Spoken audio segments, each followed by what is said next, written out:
करते खबरों की ओर। प्रगतिशील समाजवादी पार्टी लोहिया के अध्यक्ष शिवपाल सिंह यादव ने लखनऊ में प्रेस कॉन्फ्रेंस करते हुए बताया कि वे लखनऊ के रमाबाई मैदान में देश और प्रदेश में 9 दिसंबर को संविधान बचाओ रैली करेंगे। साथ ही बैलेट पेपर से चुनाव कराने की मांग करेंगे।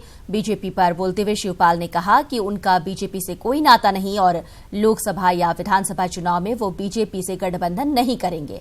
राजा भैया के साथ गठबंधन के सवाल पर बोलते हुए पूर्व कैबिनेट मंत्री ने कहा कि वो राजा भैया की पार्टी के साथ लोकसभा चुनाव लड़ेंगे। भाई अंबेडकर मैदान में संविधान बचाओ, ईवीएम हटाओ, देश बचाओ के तत्वावधान में होने वाली महारैली को सफल बनाने का आह्वान किया है। भारतीय जनता पार्टी से न तो लोकसभा में न विधानसभा में किसी भी चुनाव में भारतीय जनता पार्टी से हमारा कोई समझौता नहीं। खबर कानपुर से है। यहां स्टेट जीएसटी ने छापेमारी कर करोड़ों रुपए की टैक्स चोरी का भंडाफोड़ किया है। कंपनी के मुख्यालय सहित 4 परिसरों में कार्रवाई की जा रही है, जिसमें अभी तक 300 करोड़ की टैक्स चोरी के प्रमाण मिले हैं। कल देर रात से चल रही ये कार्रवाई अभी भी जारी है। स्टेट जीएसटी में ये प्रदेश की सबसे बड़ी कर चोरी का मामला बताया जा रहा है। टीम से बात की हमारे संवाददाता अमित गंजू ने। जीएसटी की पूरी team, assistant commissioner, deputy commissioner, joint commissioner और तमाम टीम लगातार इस पे पूरे इनके दस्तावेज खंगाल रही है। अगर हम बात करें ऑफिसर्स की तो देखिए पूरा टीम वर्क यहाँ काम कर रहा है और सारे ऑफिसर्स चाहे डीसीज हों, डिप्टी कमिश्नर हो, जॉइंट कमिश्नर, जिनके नेतृत्व में भी टीम चल रही है, तमाम ऑफिसर्स दस्तावेज खंगाल रहे हैं। करोड़ों रुपए की बात, करोड़ों रुपए का टैक्स चोरी फिलहाल अभी सामने आया। इसकी वास्तविकता क्या है उसकी जानने के लिए हमारे साथ जॉइंट सर है। सर क्या मामला है प्लीज सर? 3 ऑयल के व्यापारियों का 3 व्यापारी ग्रुप है जो आपस में फर्जी इनवॉइसिंग करके टैक्स की चोरी कर रहे हैं सर। ये पूरा मामला है। कितने करोड़ का अभी तक सामने आया, क्योंकि काफी घंटे से आप लोग लगे हैं सर? कितने? ये अभी शाम तक क्लियर होगा, लेकिन 300 करोड़ के आसपास जाएगा। 300 करोड़ के आसपास। सर क्या लगता है रिपोर्ट्स में क्या चीजें आ रही है? किनके, क्या सीएस की मदद भी ली गई होगी या वकीलों की मदद भी ली गई होगी टैक्सेशन की? ऐसा है कि काफी दिनों से इनको वॉच किया जा रहा था। इनके पूरे तीनों ने क्या किया था कि सर्किट ट्रेडिंग काम कर रहे हैं।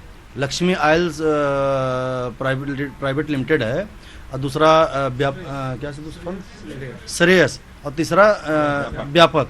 ये तीनों जो है आपस में एक दूसरे के जो है खरीद बिक्री दिखा रहे थे और आईटीसी का लाभ लेने के लिए। इसका साफ कहना और मानना है, क्योंकि इनिशियल स्टेज पर कुछ भी कहना थोड़ा जल्दबाजी होगा, क्योंकि ये संख्या 300 करोड़ को भी पार कर सकती है और अगर हम सूत्रों की माने तो भी ये 500 करोड़ को भी हाई करेगी। तो कहीं ना कहीं सरकार के राजस्व की हानि करने वालों के खिलाफ जीएसटी के ऑफिसर्स ने कमर तोड़ने का पूरा प्लान बनाया। जर्नलिस्ट आशीष पांडे के साथ अमित गंजू, न्यूज 18 कानपुर। और इस वक्त निकाय मतगणना जारी है और ऐसे में बड़ी खबर आ रही है हल्द्वानी से। उलटफेर यहां देखने को मिला है। मेयर सीट पर यह बड़ा उलटफेर, भाजपा पिछड़ गई है। दूसरे राउंड के बाद कांग्रेस के सुमित हृदयेश आगे हो गए हैं। इंदिरा हृदयेश के बेटे सुमित हृदयेश सुबह पीछे चल रहे थे, लेकिन अब परिस्थितियां बदली हुई नजर आ रही हैं। भाजपा के निवर्तमान मेयर जोगेंद्र रौतेला पिछड़ गए हैं। ये बड़ी खबर आपको बता रहे हैं। उत्तराखंड निकाय चुनाव के लिए अब मतगणना का दौर लगभग आखिरी चरम पर पहुंच चुका है। बहुत जल्द पूरी तरीके से तस्वीर साफ हो जाएगी, लेकिन इस वक्त एक बड़ा उलटफेर नजर आ रहा है हल्द्वानी में। यहां मेयर सीट पर भाजपा जो सुबह से आगे चल रही थी, उसके प्रत्याशी आगे चल रहे थे, वो अब पिछड़ी हुई है। दूसरे राउंड के बाद कांग्रेस के सुमित हृदयेश, जो कि इंदिरा हृदयेश के पुत्र हैं, वो आगे चल रहे हैं। भाजपा के लिए ये एक बड़ा झटका हो सकता है। हालांकि अभी स्थितियां और बदल सकती हैं, इसके लिए थोड़ा और वक्त लगेगा, जब पूरे तरीके से तस्वीर साफ हो जाएगी कि इस सीट पर कब्जा किसका होता है। लेकिन फिलहाल जो बातें सामने आ रही हैं उसके मुताबिक कांग्रेस के लिए ये सीट शुभ संकेत देने वाली है। दूसरे राउंड के बाद कांग्रेस के सुमित हृदयेश फिलहाल आगे चल रहे हैं और बीजेपी के लिए ये एक बड़ा झटका हो सकता है आने वाले वक्त में, क्योंकि निवर्तमान मेयर जोगेंद्र रौतेला यहां पिछड़े हुए हैं। अब देखना ये है कि जब फाइनल काउंटिंग हो जाती है उसके बाद क्या इस सीट पर कांग्रेस का कब्जा होता है या जो सुबह से बीजेपी की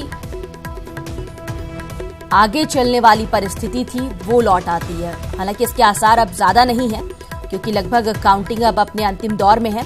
लेकिन किसी भी संभावना से इनकार नहीं किया जा सकता।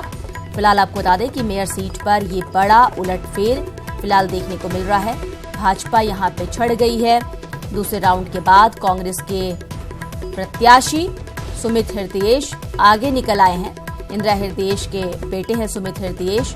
हालांकि सुबह से जब काउंटिंग हो रही थी उस दौरान से सुमित हृदयेश पीछे चल रहे थे और आसार ऐसे ही बन रहे थे कि कांग्रेस की स्थिति पोजीशन यहां कुछ खास नहीं देखने को मिलेगी। लेकिन अब बिल्कुल अलग तस्वीर सामने आ रही है। भाजपा के निवर्तमान मेयर जोगेंद्र रौतेला पिछड़े हुए हैं यहां से और अब सबकी नजरें इस सीट पर खास तौर पर टिकी हुई हैं, क्योंकि बीजेपी के लिए प्रतिष्ठा का सवाल है और कांग्रेस के लिए भी ये सीट प्रतिष्ठा का सवाल बनी हुई है। फिलहाल मेयर की